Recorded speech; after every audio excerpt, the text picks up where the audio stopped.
Today we're going to pretend that we're going on a camping trip. So I don't know if you've ever gotten to go camping or at least go out and see the stars at night on a summer evening where you could look up at the sky and see all the stars shining brightly. And you see the trees and other objects and items and things that are just shadows or very unique, those cool colors.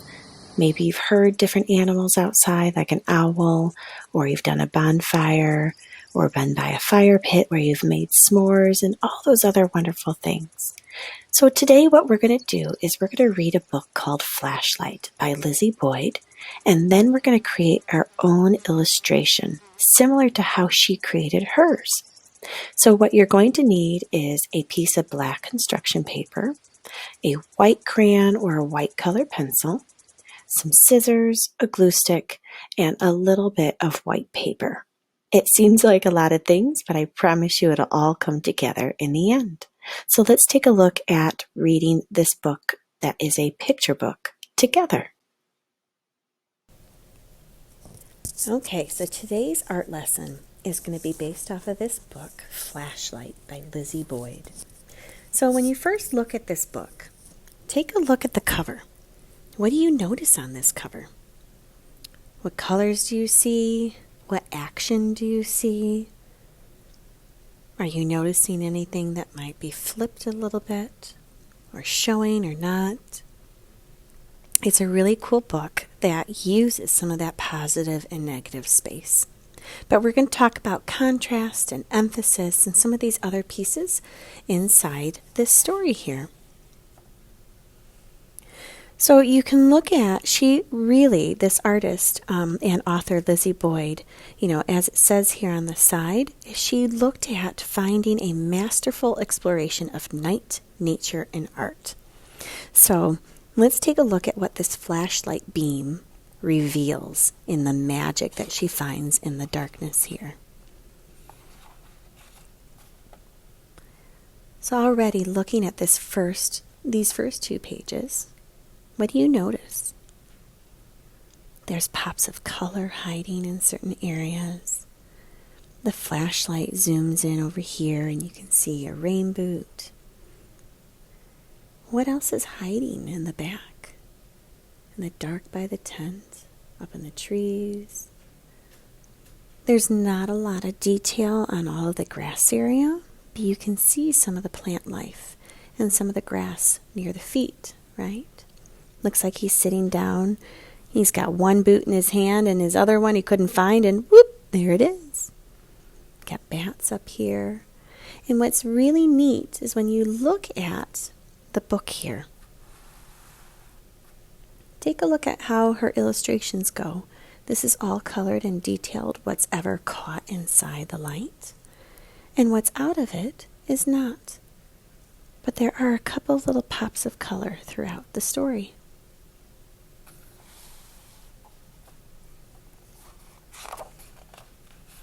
There's also these neat little holes in here so you can kind of see as it goes through.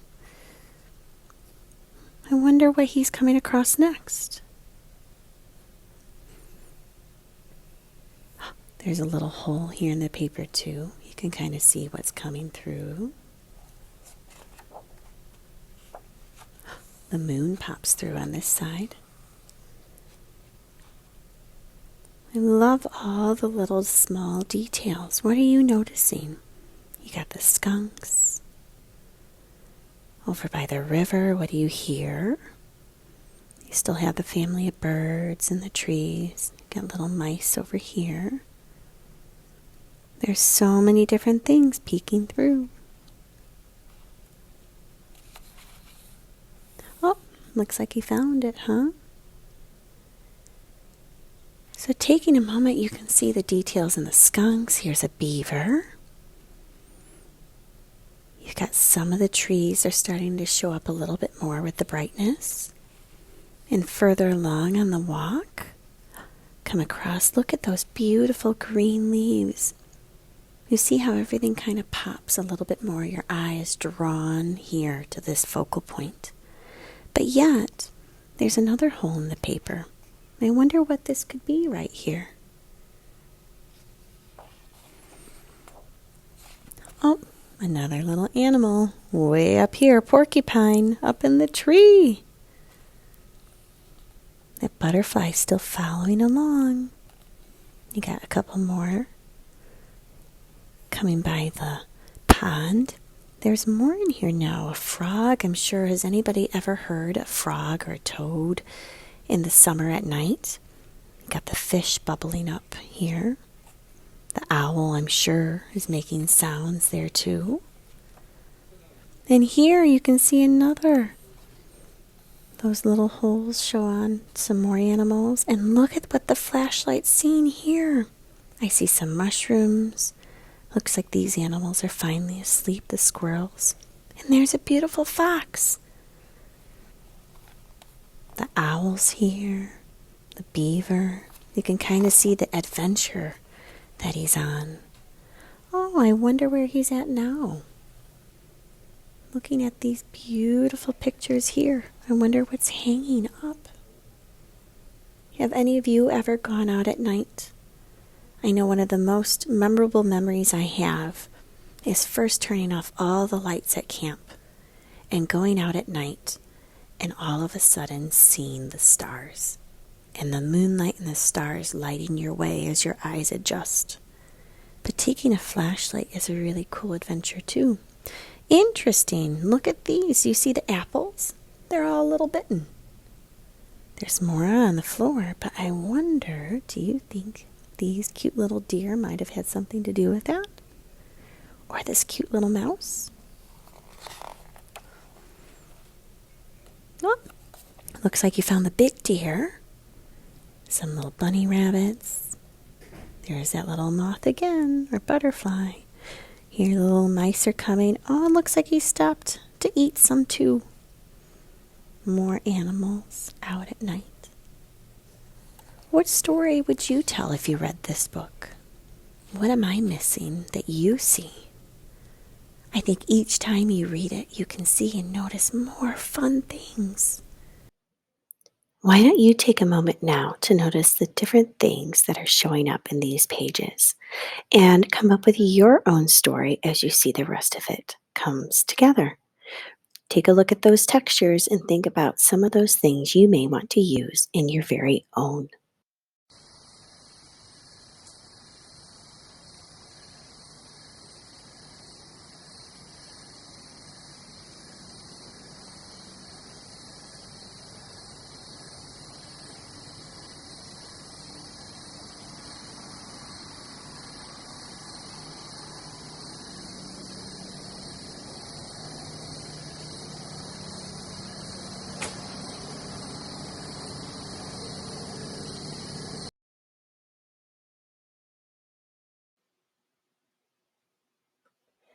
Now that we've read the book by Lizi Boyd and you've seen a lot of her different illustrations and how she illuminated, with the flashlight using that white paper for what would really show through.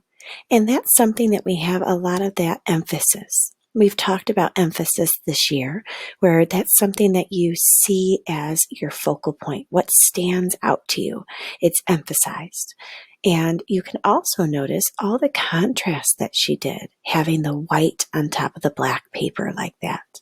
So what we're going to do is I have a handout for you of some different tree ideas as well as animals or grass and flowers, etc., that you might want to add into yours.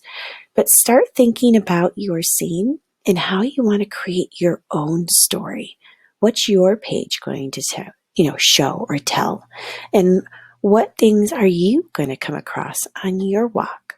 So take this time while we're passing out materials to get ready for how you're going to create your own scene.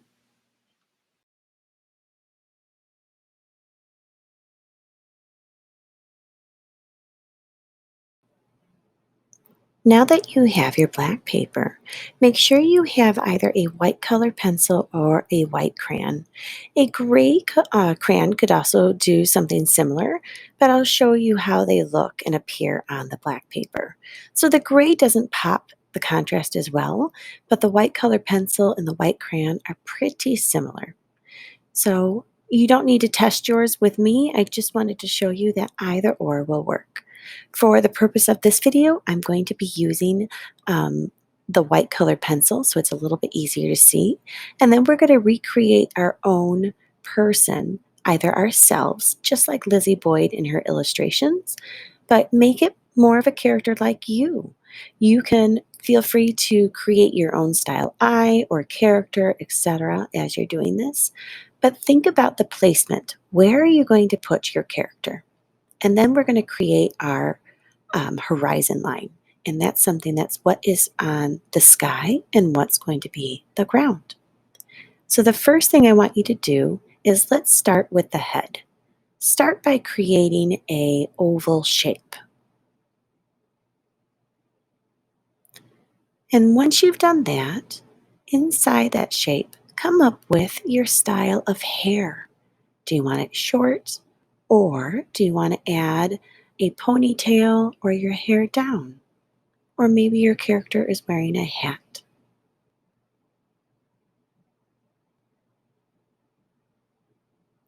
Once you have that complete, think about what eyes would you like to create. I'm copying similar to the artist Lizi Boyd, and you can go ahead and create your own style or version of eyes.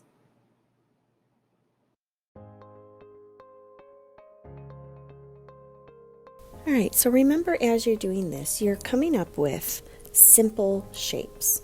Where do you want to place your character is what we were describing, right? So you're thinking of all those ideas. Think about the eyes. You don't have to copy the eyes similar to the author or the illustrator, I should say, but you're more than welcome to. The nose, you do a simple little upside down rainbow. And then what type of smile would you like? So again, if you're doing yourself, you can have your hair any which way. Maybe you want to add some extra little curls or things into your hair that makes it more you. Completely fine. Think about your ears. So we'll put the little curves on the sides. And next we're going to work on what we are wearing, right? Again, these were very simple shapes and how she created it. So let's start off with, we need to hold on to a flashlight. So I'm going to do a big curve. And then I'm going to add the sleeve line like this. And let's add a hand. So we're going to do a thumb. And you can do your fingers.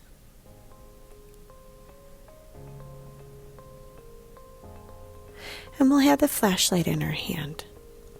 So I'm going to draw 2 lines up and a line across.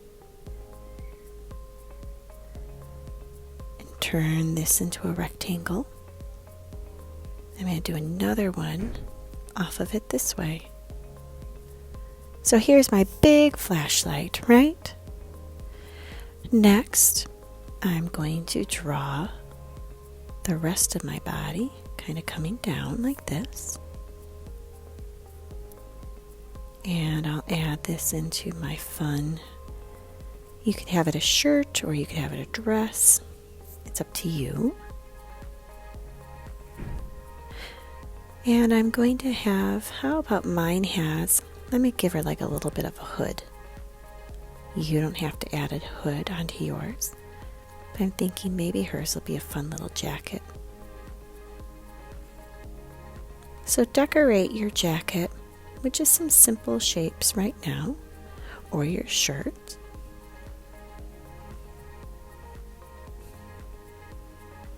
And I'm going to give her some shorts or pants, right?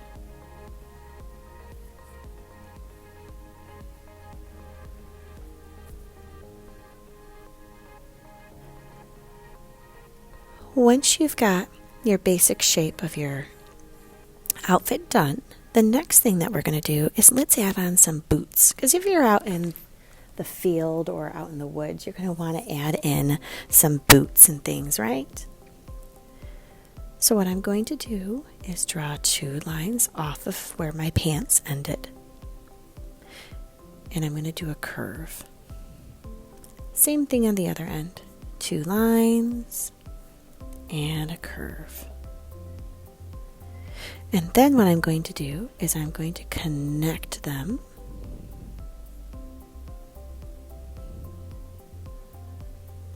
And I'm going to draw straight lines down off of them, because you got to have the bottom of your boot. And we'll connect that one more time. There you go. So you could add lines to these if you want. You can have different shapes if there's something that you enjoy on yours. It's up to you. Make it a little bit more like the way that you would want.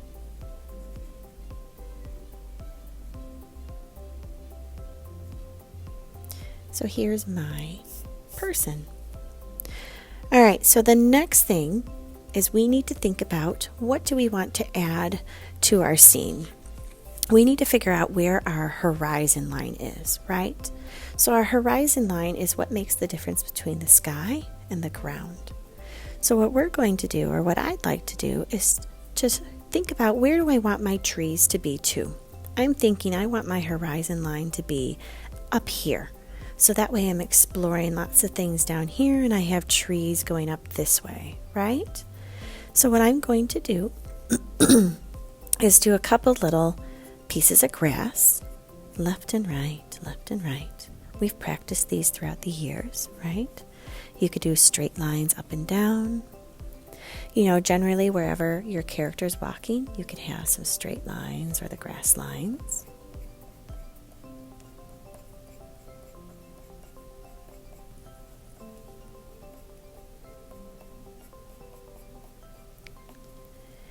And then I'm going to add in some trees. So I have a handout for you, and on it has different tree styles with texture.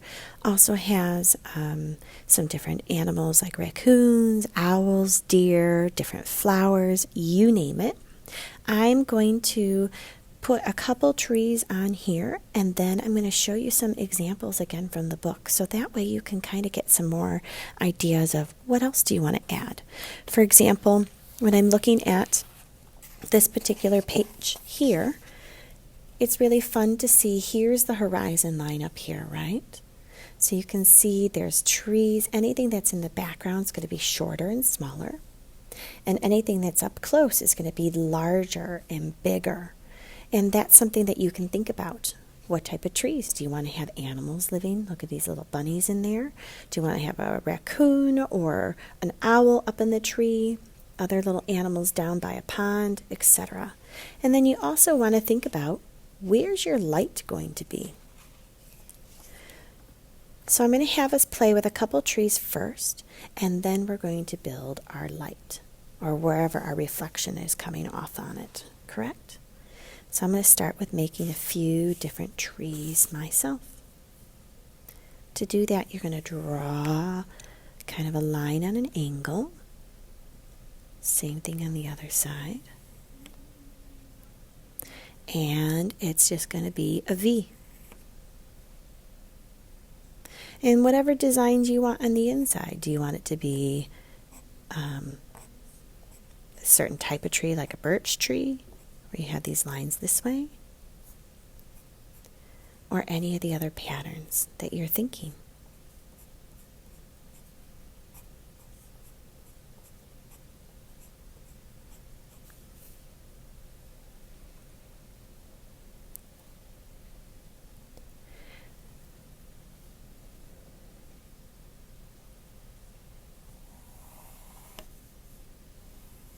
So whenever you're making a tree, you can always just have lines coming off like they look like Ys.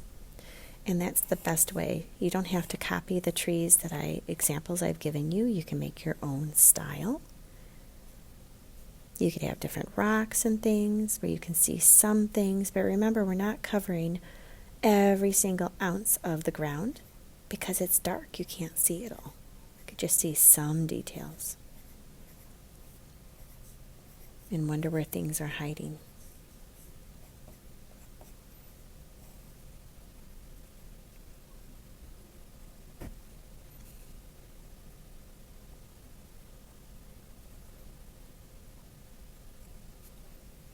So you can see how it's starting to come together. Add on each time, kind of plan with what are you thinking or what is it that you would like.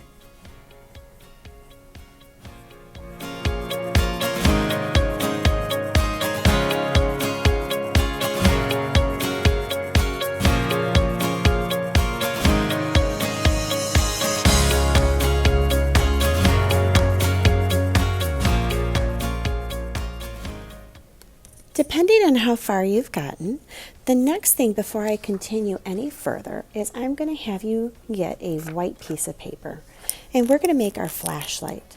So what this part is in the book, wherever the flashlight touched is where it would illuminate and make everything bright again, where you could see all the colors of the animals and things in the forest, etc. So what we want to do is figure out how big do you want it to be. You can use your scissors, you could even tear it if you don't have scissors, and then we're going to glue it on our paper. So what I'm going to do, just so you can see with the video here, you can always use a pencil or marker, whatever you have at your desk as well. And I'm going to place my piece of paper at the edge of where this flashlight is, right? So I'm going to think, how wide do I want this to be? Because remember, it starts narrow and then it gets nice and skinny, or it gets wide as it goes. So we're going to make a diagonal line. So I'm going to draw my line diagonally out, as you can see, going out. And here's the other edge of mine, and I'm going to bring it out like that until it gets to the edge of my paper. The next thing I'm going to do is I'm going to curve it. So nice big curve like this, right? I'm going to then take my scissors and I'm going to cut out my flashlight shape.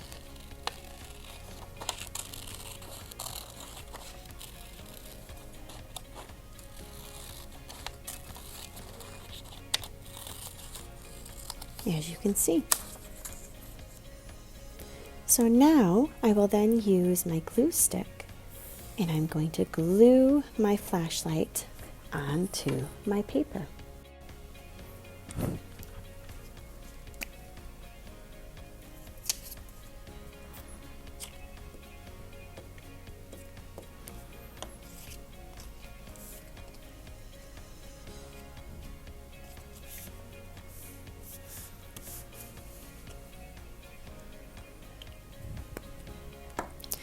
Now that I have my flashlight on here, I'm going to continue with the rest of my picture.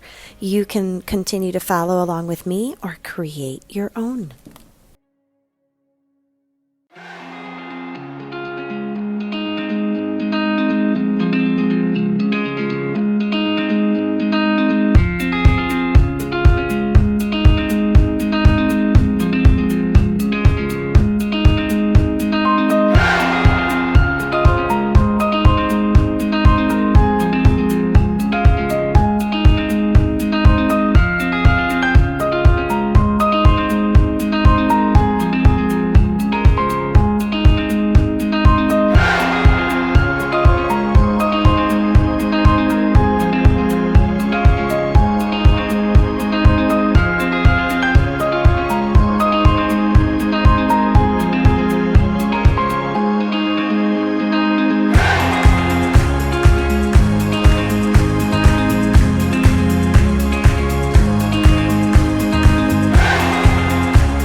across your entire back of your paper. Make sure that you leave this area blank and start thinking about what do you want to have that's both in here and outside of it. So for example, looking at the different pictures in the book itself by Lizi Boyd, you can see that she always has a little bit of things that are both in and outside. So there's that one, and then here's the other one with the bats. So she's got the bats in really bright, good detail, and then you have half the bat that is in the detail and half of it that is just that white sketch. So what do you want to place inside yours? She always has the moon somewhere, so I added in the moon in my page. Remember, you have to have the horizon line. So somewhere as you're going, take a moment to look and go, do I have a line that goes all the way across my paper that I know is my horizon line? So there could be a variety of fun things. Maybe you only want half of it or most of it inside. It's really up to you. You can have a pond. You can have anything that makes you excited or happy. I think I'm going to have an animal that's up in the trees, that's both in and outside of it, and maybe something else peeking around here. So for that part, why don't you take out a pencil so it's easy to erase if you need, and have something both in and a little bit outside, and then you could take out your markers or crayons or even colored pencils to continue to color it.